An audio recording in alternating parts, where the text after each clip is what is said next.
You know, you mentioned the delegates. How many delegates do you want coming out of Florida? What would make you feel comfortable? And how do you change the strategy of your campaign? Because you've really been an on-the-ground retail focus in terms of your campaigning, but the strategy has to somewhat change probably for Super Tuesday. Well, one of the challenges of Florida, it's a winner-take-all, so all of the delegates go. But here's the interesting thing. Georgia actually will have more delegates than Florida, because Florida is being penalized as a result of moving their primary up early. What we're looking at is that our real strength is in grassroots. We have people all over America that are just sort of popping up on their own. In 50 states, meetup groups that are getting together. The campaign is not funding them. We're not organizing them. These are people organizing themselves. And our campaign is not about, the traditional and more establishment approach. It's groups of people who are truck drivers and housewives and people who are small business owners, a lot of people who feel like that the Republican Party has kind of forgotten who they are, and they've become the invisible base of the Republican Party. Those are the folks who are really rallying in our campaign, and they're creating an atmosphere that is pretty astonishing for us.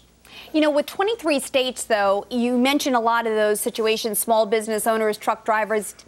What people know of you is that you're disarming. You walk up to them, you hold your hand, you shake them. With all those states, though, how do you do that? Doesn't television and funding for that have to be part of that strategy?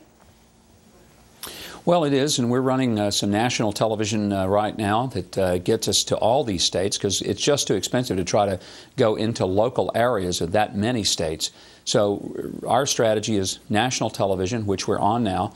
Then we're picking up as many states as we can, hitting appearances. For example, the other night in Birmingham, Alabama, we left Florida for about 4 hours, went to Birmingham to do a rally. We were expecting maybe 400 people. Well, the room filled up. We had over 600 that came in the room. They literally, we put them on the stage and the aisles. They had an overflow area they opened up. There were 1,800 people in the overflow. It was stunning. And we're seeing that kind of response. There are just a lot of people who feel like that our campaign is speaking for the voice of many Americans who haven't been heard from.